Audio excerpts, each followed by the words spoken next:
Hi, folks. Welcome to the Creative Nomad, presented by TrueAwesomeLife.com. I'm your host, JP Adkins, and I create this podcast because I want to tell the stories of the radicals, the ones who are out there making the world a better, more beautiful place. The amazing authors, artists, musicians, thought leaders, coaches, and yes, nomads who are out there living their true awesome lives and want to help others do the same. Are you ready to live your true awesome life? Go to TrueAwesomeLife.com and start your journey today. Hello, everyone, and welcome to the Creative Nomad. I am so excited to be here today with Miss Jennifer. She is such an amazing person. And Jennifer, why don't you tell the audience about yourself? Thank you so much for having me, Jeff. So my name is Jenny, and I was born and raised in Germany, and I moved to LA when I was 19. Studied there, got a job there, and then I felt unfulfilled.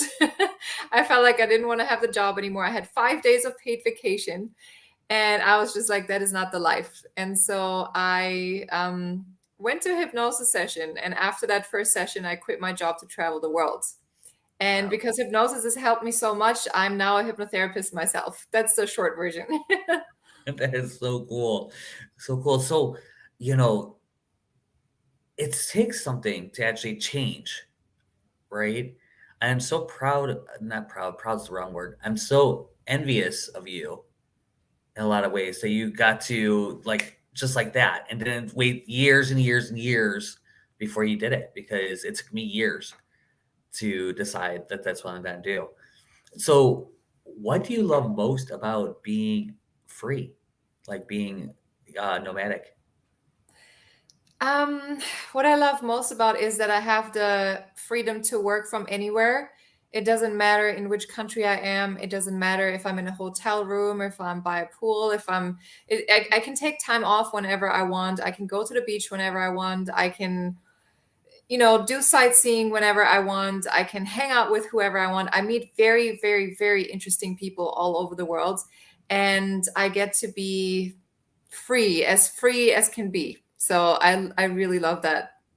I think that's really awesome. And so what do you? So I know that you're a hypnotherapist. What else do you? Is that what you do primarily, or is there something else that you do on top of that? Yeah, absolutely. So it's hypnosis and breath work that I do now. I used to start as a virtual assistant and as a travel blogger though before. Wow. So, where's your favorite place you've ever been? My favorite place would have to be South Africa Yeah. because that's where I moved to. Pretty much like I'm still traveling a lot, but this is like where I have my base now. So what about South Africa that really drew you? Like, I know that when I travel, there's a couple places now that I can think, you know what, I could see me being there, right? So how about you? What made South Africa really stand out for you? For me, it is that you have the best of both worlds of Africa and Europe. Yeah. Meaning you have, good streets, you have a good infrastructure, you have good Wi-Fi minus the power outages.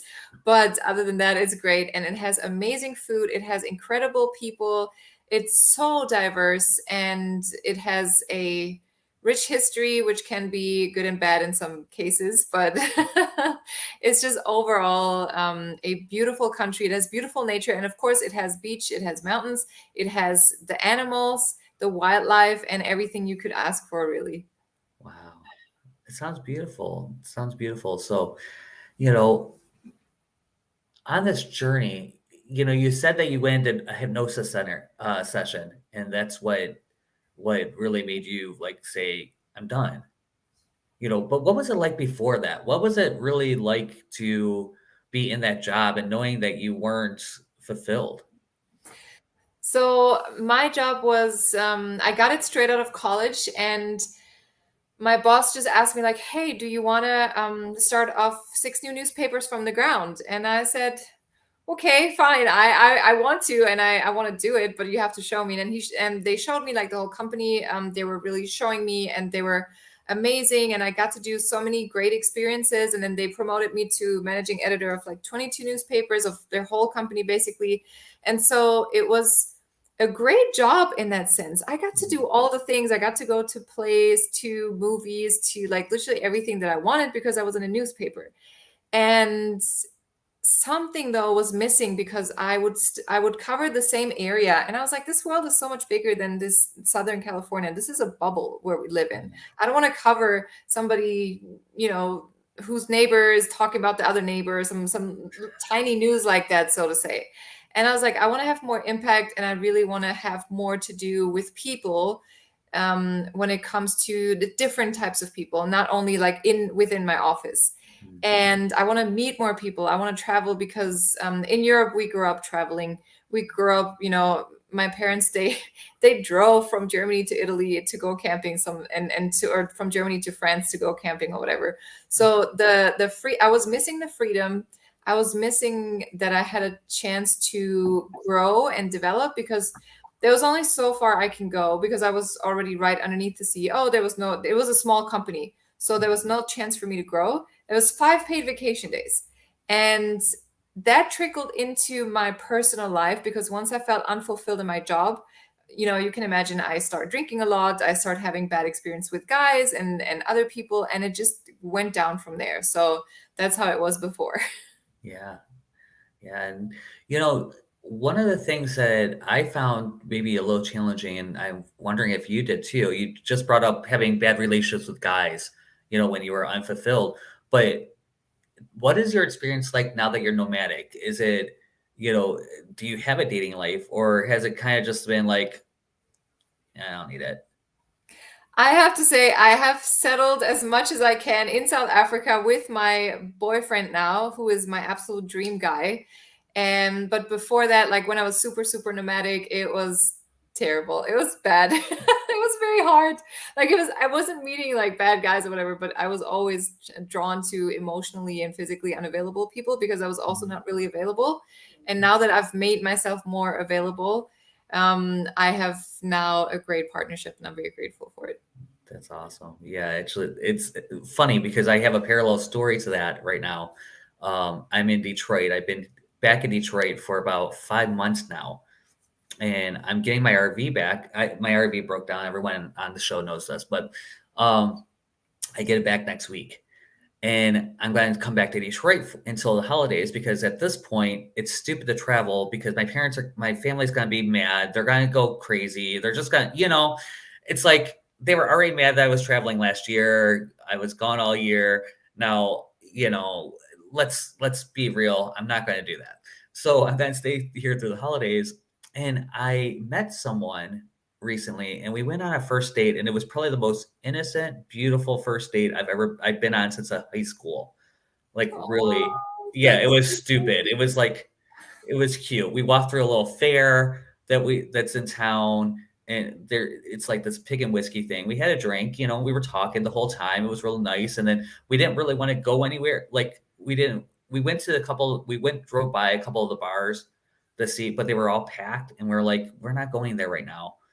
You know, we wanted something a little more quiet. So we end up in a little ice cream shop, and that had a little haunted house in it. It was stupid cute. Like the whole thing was stupid cute. And I got a hug and a kiss at the end, like a hug and a kiss on the cheek. oh, I that's so know. cute. And now it's going well. And it's going well. And it's like, Oh, it's just a little stupid. We're planning our so second cute. date now. And it's like, it's really different. It's really different knowing that I'm going to be here for a little bit, blah, blah, blah, blah. He's working on being nomadic also. Like he's working on not being location dependent right now. And he's not quite there yet. So it's kind of funny as we're sitting here chatting about it. I'm like, what happens when I leave in December? You know, it's like, what happens? And he's like, well, I'm working on being location dependent. So, okay. But yeah, but the whole time I was gone, my dating life sucked. And, you know, and I didn't want to really. Like, yeah, I mean, I went to hook up. I wanted a bed warmer, and if that, and it was just done, you know. And Yeah, so once you open up, then they come. it's very different. It's just very different, you know. So what? what would you tell someone that is looking to go nomadic? Like, what would you like? They're saying in their job, just like you were, they have 5 vacation days, and they're going, I'm not, I don't know. I love this job, but I have 5 days. Yeah, What do I do? I would totally tell them to definitely take some time to prepare and figure out what it is that you want to do offline or remotely so that you can have kind of a safety net and then definitely save up some money. That is crucial because if you don't plan, you will run out of money and that's not a nice experience. So I'm speaking from experience and I'm Mhm. sure you've been there too. So really, really make sure that you are prepared and dabble in some things and try out some things, whatever it is that you want to do working remotely. Have a little safety net. There's nothing wrong with that. And even if you let's say you want to start coaching, and if you just want to have a side job, I used to be translating as well, so it's Mhm. always good to have something else before you're ready to take that whole step. If you can take that whole full step from going to your job into coaching right now, perfect, good for you. That's amazing. Yeah. But a safety net is crucial. I still do a lot of back end work from my coaching practice. A lot of like little here. Can you fix this funnel real quick for me? Can you do this real quick for me? Um, so trust me, it's helpful. It's great. I did some of bookkeeping last week. I'm like, yay. Um, but I went through $10,000. My backup was $10,000, and I went through it real quick, Oh real yeah, quick. you had Um, more than me, and I went through it real quick. yeah. But every time I moved, something broke on my RV. Literally, it was kind of a joke. We laughed about it. And then so I the first within 15 minutes, my front door wanted to fall off. Like it really was that bad. Like, and it went from there. Like my bathroom door fell off. I had the door did end up falling off, and I had to get a new door. Um, like down the line, like 5 stops. But my brake line broke. Uh, the tires. Oh my god, I hate tires. Um, There's always expenses you just really don't calculate for. yeah, yeah. The bathroom, the toilet broke. Like literally Everything. It sounds like everything everything. broke at once. Every, everything broke, and not at once. This is like one after another. Every Oh, time I not at moved, once. Yeah, that's what I yeah, meant. yeah. Every time I moved, every time I thought, okay, we got this done. Let's party. My refrigerator went. Like hey. Then I got the new motor home because I hated towing, and my motor blew within 6 hours.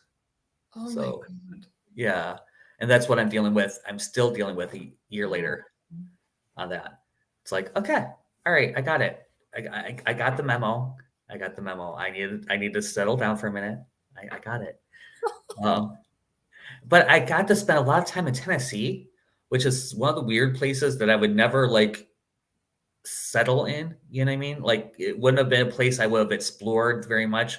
I would have went through. There's some really beautiful waterfalls. There's some really cool stuff. Like eventually, I would have done a little thing, and I would have went to Nashville, Dollywood, kind of Pigeon Forge, the whole thing. But what was funny about it is that I end up being there, and I realized I really kind of like it there. It's a really nice community. It's beautiful. There's beautiful things all around, and I could see me maybe settling somewhere closer to Nashville. A little closer than I was. I was in this college town. It was a little on the border of maybe not, like, maybe not. They were a little southern for me. That's Oh all I yeah, got. That's how I'm got gonna it. say that. A Got little it. southern for me. So, but it was fun. What has been the most funnest place that you like unexpected fun place that you went? Oof, there's so many, but I would say so Egypt is a very fun place because every time I go to Egypt, I've been there like 4 times now, and Egypt is just such a magical place. and you're never bored. There's always something that's happening. You meet the most incredible people. There's and you can just ball out on a budget there. Like it's really amazing, and there's unlimited places to explore. And then another place where I had manifested before I went, I was like, okay, I really want to go to very spiritual Airbnb. And the guy, he ran a whole spiritual center with like, he was teaching people what they don't learn in school. So like finances, entrepreneurship, yoga, breathing, all of that stuff. So that was really cool, unexpectedly fun. And then I manifested a soulmate as well in that place. And we got along super well. And then all of a sudden, my friend decided to come. We went to Lalibela, and it was so much fun. Egypt and Ethiopia for me are very fun. Nice. Ethiopia would that would be unexpected. That's not somewhere I would say, "Oh, let's go. Let's go to Ethiopia." Dude, it is so beautiful, and the food is just so delicious. I don't know, you probably had Ethiopian food, but it's just so amazing. It's a thousand times better in Ethiopia, actually. Yeah, I'm positive it's 1,000 times better. Actually, it's funny because there is an Ethiopian place here in town, which I had never like. I think I've only went twice because it's one of those places that the food is good, but it's also like a little more expensive than other places in town. Like it's on the higher end of the scale, and I don't find a reason to go there as much, right? And then there was one in Philadelphia. So just in the randomness of when I lived in Philly, that was one of the places that was actually really good, and that one was budget friendly. So you'd go, you'd go, and it was like, you'd get a plate, and it was like $6, and you had like this plate, Oh, So it was like, yeah, it so was good. good. It is good. I grew up when Ethiopia, everyone was starving. They were showing the starving pictures in Hmm. Ethiopia. So to find out that food is really good is like, well, why are they all starving? You go, why were they all starving and food's good? Well, it's not that they can't cook, it's that there wasn't anything to cook. We had droughts. And we're dealing with that a lot in the United States right now, with with California being droughted and the lack of farm and lack of animals because there isn't enough places to feed, you know. Hmm. So we're slowly seeing that happen. Not to the extent of Ethiopia, obviously, but you know, it's just craziness. So yeah, I Egypt is on my bucket list. Actually, that's where I'm supposed to spend my birthday next year, is Egypt. Oh, exciting. Where? Do you know where yet? In which city? I'm doing a tour. I'm gonna be a tourist. I'm going to Uh-huh. go and do the Nile tour. It's like 4,000. It's all inclusive, and it's like, and I'll see pretty much all the major places. I figure if for my first trip, go be a tourist, find out, what's going to happen, and then maybe go back after and like explore, you know what I mean? On my Oh own. yeah, I'm excited for you. Egypt is magical, magical. My ex had a client that was from Egypt and brought us back a beautiful, beautiful art piece. And it was rolled up. It was obviously sold at one of the markets, and it smelled like heaven. Like it was the thing smelled. It had that smell, and I was like, I need to go experience this because this just came back and it smelled like that, right? Yeah. Like, Oh my God. I can so imagine. it was really cool. And all the theories on the Great Pyramid, what the pyramids really are, I would love to go in there and just chant. Yeah, And you have to go inside. yeah, This is like non-negotiable. And then if you really want to go to another spiritual place, it's called Dahab. okay. And there's the most incredible, like I've met as my spiritual teacher like when I was 19, and I haven't met anyone who's as advanced as he is. But then when you go to Dahab, you find people like five times who are Yeah. like five people in one place. That's how Wow. crazy Dahab is. And there's something in Egypt where you always get these amazing, incredible people. Yeah, I mean, how can you not? How can you not with the experience? that, it'd be like going to India and saying, "Oh, I didn't meet a guru." It's like, did you walk outside? Yeah. Yeah. Actually, it's funny because one of the people I've been talking to a lot lately is in India right now and has been experiencing brownouts, like not full blackouts, but brownouts, and he's been like cracking up because it sounds weird, and we've been on the phone, and all of a sudden it's like everything's like like having this weird buzz. I'm like, it's just because we're on the phone. It's the energy that it's changing. Because every time we're on the phone, he's been brown out. So it's fun. But how do people get in touch with you, Jennifer? You can get in touch with me on Instagram, Facebook, TikTok, literally everywhere that you want. You just type in my name or Mind Your Subconscious, and that's how you can find me. I love it. I love it. I am so glad that we got to talk today. You are such an amazing person. I can't wait to see you in South Africa when I start doing the whole international time. Maybe we can meet in Egypt. Actually, when I'm absolutely, and let me know if you need anything from Egypt. Yeah, definitely. I love you. You have a great day. Thank you. You too.